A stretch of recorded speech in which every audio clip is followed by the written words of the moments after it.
अनिल भैया जिंदाबाद जिंदाबाद जिंदाबाद। अनिल भैया जिंदाबाद जिंदाबाद जिंदाबाद। अरे क्यों पड़े हो चक्कर में, कोई नहीं है टक्कर में, क्यों पड़े हो चक्कर में, कोई नहीं है टक्कर में।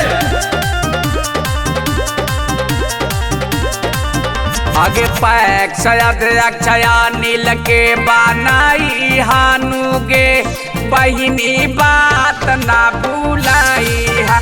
आगे पैक सयद अक्षयी ना के बनाई हानुगे बहिनी बात ना भूलाई हा। आगे भारी मत से बीजाई बनाई हानुगे बहिनी बात ना भूलाई हा। जीत वाला से आरा सजाई आनुगे बहिनी बात ना भूलाई हा। गलियानी गालियानी घुमाथिया नीला भैया जोड़ी के अपन दोनों हाथा जी ए जी जोड़ी के अपन दोनों हाथा जी ए जी भैया यौ बाबू माता बहिनी रखी ध्याना माता अनिल के दिहायव की साथा जी ए जी अनिल के दिहायव की साथा जी। आगे हमारो अनिला भैया ने काई ना सनावा माता भैया बहिनी सोना माजा दूर की सनावा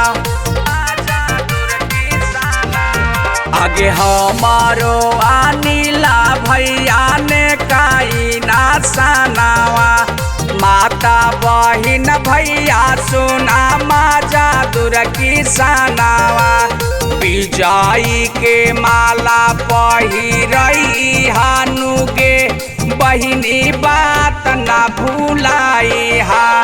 पैक्स अध्यक्ष अनिल के बनाई हानुगे बहिनी बात ना भूलाई हा। कि आगे मैया अनिल भैया ने एक दिल इंसान हतीना तब की पैक्स पद से ना के जीताए दिहाना तब की पैक्स पद से ना के जीताए दिहाना। अग माई खाद देथिन बीज देथिन धान लेथिन ना आगे माई खेती करेले किसानन के ऋण देथिना आगे माई खेती करेले किसानन के ऋण देथिना। आगे नोट बरना भोट अपन करियो बराबाद गे भाई आया नील जी के करियो जिंदाबाद गे आगे नोट पर ना भोट अपन करियो बराबाद गे भैया हमारे अनिल जी के करियो जिंदाबाद गे। आगे भारी मत से जीत कराबाई हानुगे बहिनी बात ना भूलाई हा। धाना जय के कहलया पनाई हानुगे बहिनी बात ना भूलाई हा।